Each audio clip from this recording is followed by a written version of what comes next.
Everyone, আজকে আমি আমার ফেসে দুধের স্বরের যে সাদা অংশটা সেটা দিয়েছি এবং আমি বিকেলে 1 কাপ চা রেডি করেছি বিকজ আমার সামনে এক্সাম, আমার মাথাটা প্রচণ্ড ব্যথা, এই জন্য আর কি চা রেডি করেছি।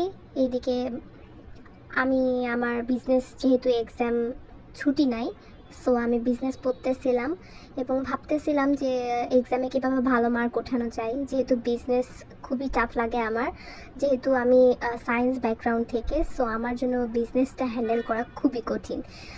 তো এর মধ্যে আমি ভাবতেছিলাম, যেহেতু আজকে রাতে আমাদের হোস্টেলে সবজি দিবে, তো আমি ভাবতেছিলাম কি খাওয়া যায়, আবার পড়তেছিলাম। সো যেহেতু আমার বাসা থেকে আমার খাবার আম্মু পাঠায়, কয়েকদিন আগেও পাঠিয়েছে কিছু খাবার।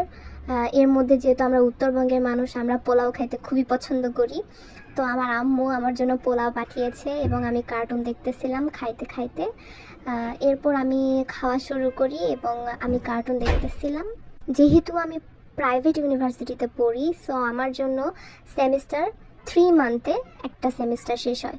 সো অলরেডি আমি মিড টার্ম দিয়ে ফেলেছি এবং আমার সামনে ফাইনাল এক্সাম, সো সেই জন্য আমি নিজেকে প্রিপেয়ার করছি। তো আজকে এই পর্যন্তই ছিল। আল্লাহ হাফেজ সবাইকে।